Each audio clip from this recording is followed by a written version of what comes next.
I'll give you a general idea about my presentation so that you know what to expect.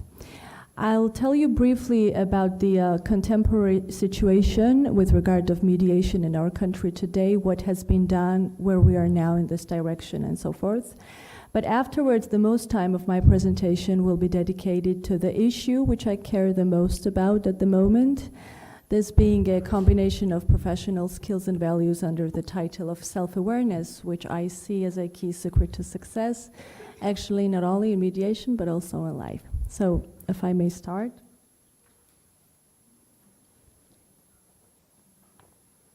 I think I'm doing it in the right way. Okay, thank you. So, mediation has been actively promoted in Georgia since 2012. And by active promotion, I mean that state showed its interest, increased interest in this. So several changes were made through the legislation, basically into the Civil Procedure Code of Georgia, Labor Code, and some other acts. And along with the state's interest, it is also important to stress that international organizations were helping a lot. So you see the titles of some of them on the screen, like East-West Management Institute, JILA Project, UNDP, and some others. They were helping us to create some basic institutions of alternative dispute resolution in the country, to bring the trainers from abroad, and so forth and so forth. And also raising awareness about mediation has been one of the major directions in the country, training judges, attorneys, law professors, and students. As for the current state of development of mediation in the country, the law on mediation has been produced, and right now this law is in the parliament, and people in our legal society are very much optimistic about the results.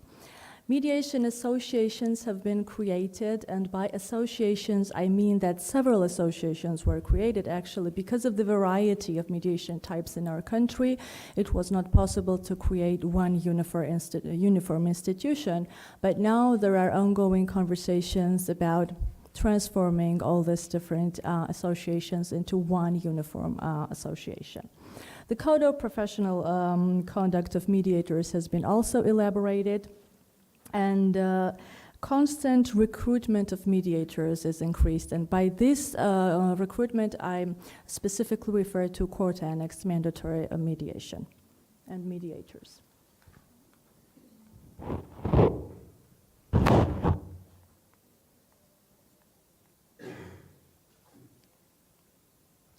So, this is the variety of mediation types utilized in the country, and you see quite a wide range of types over there. First of all, court-annexed so-called mandatory mediation. This was actually the very first novelty in our country, which is basically used on private law cases. Also, there is a collective labor disputes mediation, and I had the privilege to work as a collective labor disputes mediator. I was assigned by the Ministry of Health and Social Affairs. Mediation in public agencies. By this, I mean that in several public agencies, there are new departments with the title of ADR, dispute resolution, and they are referring to more and more towards the mediation. Also, mediation in private sector. For example, in their standard contracts, banks and other institutions have transformed their provisions of dispute resolution, and they are referring to mediation as a primary source of dispute resolution before the court. Mediation for juvenile justice and restorative justice in the direction of criminal law, and mediation clinics are also actively working in order to serve some underrepresented clients who would not be able to get this service otherwise. I'm struggling with this. Now let me turn to the most favorite part of this presentation for me, and let me recall a story. I remember years ago I was delivering a training on mediation for Georgian bar, and in the very beginning of my introduction I was stopped by an older gentleman, practicing lawyer, with a very emotional expression saying, "You think you will be teaching us something new here? You think mediation comes from America? We have been doing that for a long time in this country."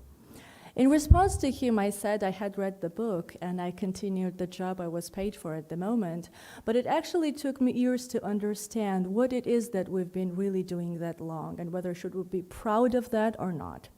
Yes, mediation has some historical roots in Georgia, but for a contemporary context of mediation, it is important to analyze the differences between those two types. So in certain areas of our country, it was common for disputing parties to go and seek for a third neutral person.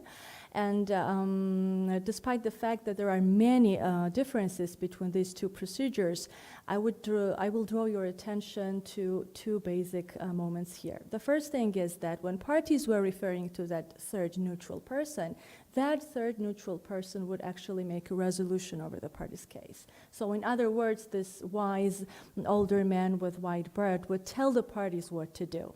In a contemporary world, even though there is still an ongoing debate among the cultures and within the cultures about the issue of the level of mediators' intervention in the process and whether or not mediators shall issue the recommendations or not, we all agree that mediator does not make a decision. So one of the core values of the process is party self-determination. The other thing is that the major reason why parties would refer to such a procedure was not the procedure itself, but the reputation of that third neutral party. So parties were attached to the personality, to the individual, rather than the process. In the real world today, despite the fact that mediators as individuals make a huge influence on the dynamics of the process, what we talk at the end of the day is not mediator as an individual, but the values and qualities of the process. And mediation is the art of conversation, and yes, we've been doing that even before Americans, but what does the Georgian conversation look like? Are we good listeners? What a tone of voice we use to persuade each other? Do we lose our nerves? Oh yes. Let me give you an example for a comparison. Imagine you are in an airport, and imagine there's two extremes there. In one corner, you see civilized Europeans quietly sipping their tea or coffee, having their regular conversation about weather or pending political issues in the EU, using slight jokes about Britain, Brexiting, whatever. In the other side, you see very active people with a lot of body language involved, emotions, using their loud voice. Those are Georgians.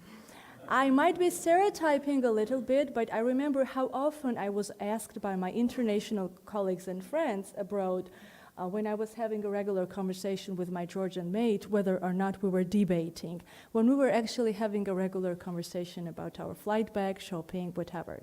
So we Georgians have a hot temper. It is hard for us to keep silent and quiet when we see something else is going on out there. And oftentimes we tend to extremes.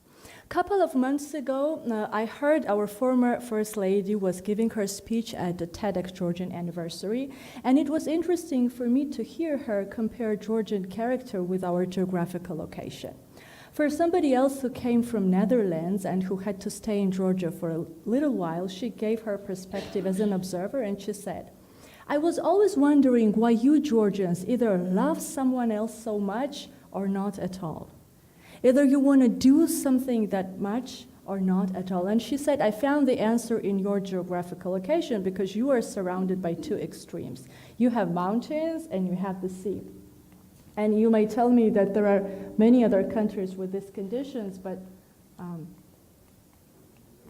in case of Georgia, our country is really small, so these extremes really matter, and we have beautiful mountains and we have the sea.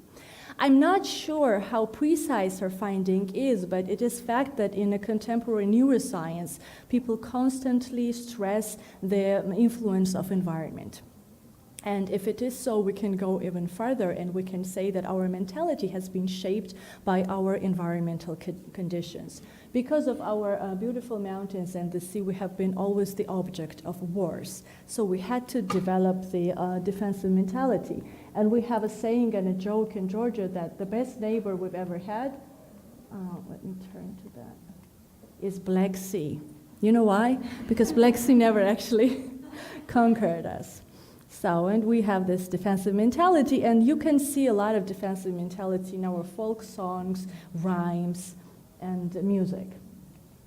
This is a typical picture of Georgian dance. People with their swords, pretty much defensive, huh? In order to understand the concept of mediation, I think it's important to look at the symbol of Georgian greeting. This is Georgian Mother, the monument of Georgian Mother, which stands on the top of the hill in our capital, Tbilisi. And you see she has two symbolic objects in her hands. So in her one hand, she has a jar of wine, and in her another hand, she has a sword. And the idea is if you come as a friend, as a guest, I will be hosting you, and this is not secret that Georgians are known for their hospitality. But if you come as an enemy, here I am. I will be defending myself, my family, my country. So here are those two extremes again. And it is also important to realize the verbal, the pronunciation of greeting in Georgian. A simple hello in Georgian is pronounced as gamarjoba, which comes from the word gamarjueba, meaning victory. So you can see that in a simple hello, Georgians would wish each other to win, to become winners. So hello in Georgian means I wish you to win. And for mediators and for people in mediation, it is extremely important because when we talk about mediation, we talk about the shift from win-lose to win-win perspective. So you see, winning is all Georgians are thinking about. But before analyzing that shift, I think it is important to realize who is the one I am fighting with? Who is my real enemy? Because sometimes the struggle is within. And there is a saying, ship does not sink when the ship is in the water. Ship sinks when the water is in it. And this is not secret that across the way during our history, most of the tragedies and failures happened because there was some argument and situation within the country. So this is how I see the importance of self-awareness being seen from a national and cultural perspective from that of an individual one. Now let me take a closer view to the mediation process and break down the title of my presentation into several ones. What is mediation? How do we measure success? What do we imply under self-awareness? And why is all that related? We all know there are a number of definitions of mediation, and we are free to choose the emphasis. Here's my suggestion. Some of the basic elements I'd like to draw your attention to. The first thing is that we say mediation is an alternative dispute resolution source, alternative to court. There is an American scholar, Kimberly Kovac, and in her book, in her private speeches, he suggests that even the use alternative decreases the values of mediation. Because we say that there is a litigation, a court is a general source of dispute resolution, and mediation is an alternative. So she suggests to use the title dispute resolution mechanisms and to give the list of litigation, mediation, whatever. But I think that the word alternative brings out the benefits and all of these values that mediation actually has. Because mediation is an alternative to court, everything else is possible there. Everything that is not possible in a courtroom. And by this everything, I mean the integrated, extended integration of parties into the process. So the burst of emotions from the parties is not only allowed in the process of mediation, but it is mandatory and important. And mediation is provided through verbal communication. And here I'd like to stress some of the core values of value communication. This is not a, Before that, let me give you my idea about the success of mediation and how we should measure this success. So in my view, when I wrote my first article on mediation, I put this idea in endnotes because I was pretty shy as a beginner, but now I can tell it, and I'm sure that you will share this idea maybe partially. So the success of mediation shall not be measured purely by an agreement as an end of the process, but I think it must be measured by the quality of communication, the values of communication. I mean that a mediation session may end up without an agreement, but party self-determination can be still achieved. So if I understand that I cannot agree with you, this is my decision and my understanding. And mediation is an environment, educational process for parties to let them reveal their own interests. Because I know Americans have a phrase of muscle mediator who is working on the numbers and figures of agreements achieved in the end. And let me turn to some of the core values of quality communication. This is not the whole list, absolutely, but some of the basic things like listening as an art of understanding, and understanding as an art of empathy, and empathy as an art for accepting, and accepting as an art of transforming the negative record, directly speaking, pain into an experience. And I was even thinking to take Roger Fisher's and William Ari's 4 golden rules of interest-based negotiation and somehow integrate them in this formula of quality communication. And here are the first 2 ones: separation of people from problems and distinction of claims or demands from interests. And here's where my idea about interdisciplinary approach comes in. In Georgia, we I frequently ask a question: what is a better solution, to take a lawyer and teach him the basics of psychology, or to take a psychologist and teach him the basics of law? And there are also cases of co-mediation, for example, on family cases where 2 people sit side by side, psychologist and a lawyer. My idea is to educate lawyer mediators and provide some additional training based on contextual hooking, metacognition, and interdisciplinary approach as a contemporary methods of teaching, which will give them a competitive advantage. Because today everybody talks about emotional intelligence, Harvard Business Review refers to that, and so forth and so forth. And on this example of these 2 golden principles, I would like to share with you my insights, how this interdisciplinary approach can help a lawyer mediator without any psychological knowledge to achieve the real results. So, if we are only aware about these golden principles, we know that separation of people from problems is important, but how is that really done in a real practice? So here's my suggestion. In order to achieve that, there is a procedure which consists of several stages. And the first one is to accurately diagnose the emotion and its addressee, the minimum knowledge, minimum emotional intelligence skills that mediators has to have. The other thing is to understand the condition of addressee when the real emotion actually was formed or established. The perfect example of this is I'm struggling or having a fight with one certain person, and I'm absolutely sure that I have conflict with A, but in fact my emotional memory is stuck somewhere else in the conflict with B, and I have to realize, diagnose my emotion. In most cases, this is the anger, suppressed anger, and to realize that my real party or conflicting party is not A, but is B. And also the other stage, to reveal myself from this anger, to understand that B was also under a condition from C when he was actually betraying me or creating my emotion. And here's a phrase I found somewhere else: they are not so much against you as they are for themselves.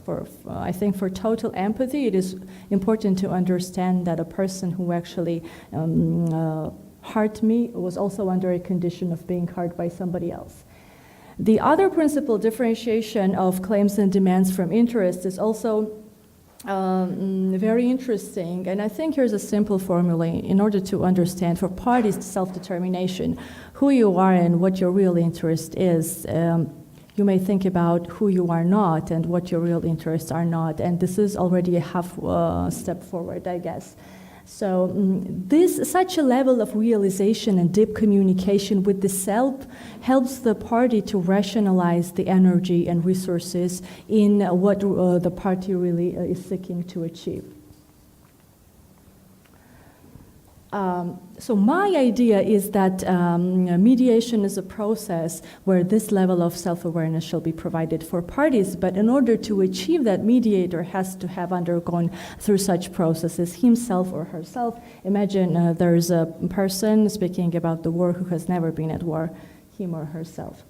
And the rest of my slides are dedicated to emotional intelligence, and it's important. I will tell you briefly that in many varieties of definitions of EQ, there are 2 elements, integral elements. So the ability of self-control and the ability to control the environment. In our country, in Georgia, in higher legal education system, there is very small attention, I would say no attention at all, divided to the courses or trainings or programs that will help the students to learn what the real self-control is. When we're educating lawyers, we teach them to solve the problems of other people, but how can you become the leader in a different world or area if you are not a real leader within? So I think there is a lack of that knowledge.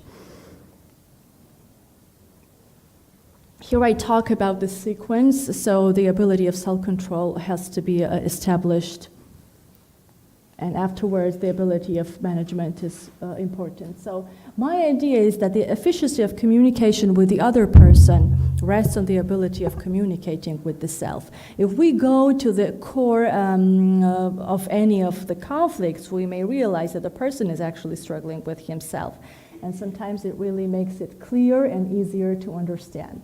What is the minimum knowledge of psychological tricks or things that mediator has to have? Here are some tips from my personal experience, and I would like to share them with you. For example, when a person seeks to be understood, in fact, she or he suffers from the lack of self-understanding.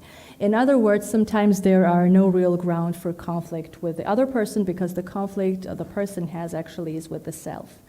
The other thing is that the ID age of a person doesn't always resonate with one's emotional maturity. I've seen people with influential titles enter into a conflict with a childish attitude. They stick to stupid principles instead of rationalization, and I hope you've seen that also as lawyers. And the real objective reasons of most problems are originated from suppressed anger and are related with unfinished emotional scenarios in human brain. With regard to mediators' basic knowledge about EQ, it is important to have the ability to distinguish conscious with subconscious, and this formula of iceberg is something I really like that much. And this such an awareness about this distinction and connection helps the mediator to observe connection between one's verbal and bodily expression, actually read nonverbal signals. For example, to have this third eye or the sixth feelings whatsoever, and then to differentiate among emotions as well. It is also important for a mediator to know about these various departments of human brain, like thinking brain, neocortex, which is actually responsible for our decision making, and limbic brain, emotional brain, the stimulator of our emotions. And in his book, Emotional Intelligence, Daniel Goleman has a very simple example. He says, for example, if I look at the person, my neocortex, my intellectual brain tells me this is my cousin. But my limbic brain, my emotional brain, tells me whether I feel good or bad about him, because there's always a record. For me, as for a teacher, for somebody else who has been involved in teaching for already 12 years, mediation is very similar to educational process.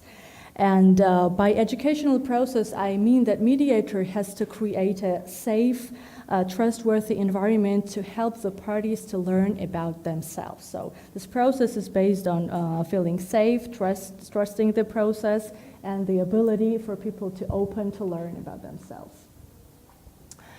Well, I make a comparison between the levels of pressure of a regular lawyer and a mediator, and I came to a conclusion that psychological pressure is higher in case of mediators. And here are some two basic suggestions from my side. I think that this bona fide duties, the fiduciary duties, are more heavier in mediators' case because mediator struggles to maintain impartiality between the parties, and this bona fide is actually increasing. And the other thing is that the duty of confidentiality has a heavier meaning for mediator, because mediator has to keep confidential information not only from outside the world, but even within the process. I'm referring to caucus and private sessions. So this makes the life of mediator harder than of a regular lawyer in a psychological sense. So you would tell me that self-awareness is something that we are all struggling with, that this is a choice of life, and everybody does it in different ages, at different stages of life, in different ways. However, there are certain professionals for which I think this is more than an optional thing and a choice. I think this is an obligation because of the role and task mediators are undertaking. Right now, I'm working on an educational program, training program for mediators, and along with the basic training of mediators, this can be proposed to them as an optional one. So this is not for everyone else, but this is an optional one, and may enhance mediators with a competitive advantage. And here are some suggestions that I have. It is necessary to elaborate an interdisciplinary training program for mediators as a part of their preparation. This can be done in the beginning, across the way of professional activity. The training has to be provided by a pair of trainers, a lawyer, and a psychologist with an extended use of interdisciplinary approach. Think about one thing for a moment. We lawyers say that the best solution, the best scenario is when the mediation session is ended with a resolution, with an agreement. So agreement is an expression of free will of a party. But if I am a psychologist, I'm telling you what the free will of the party is. So this is a very important interconnection. The training shall be designed as an optional and advanced part of preparation process and shall have to do nothing with certification. And the training shall involve smaller groups of participants with extended elements of exercises used in psychotherapy.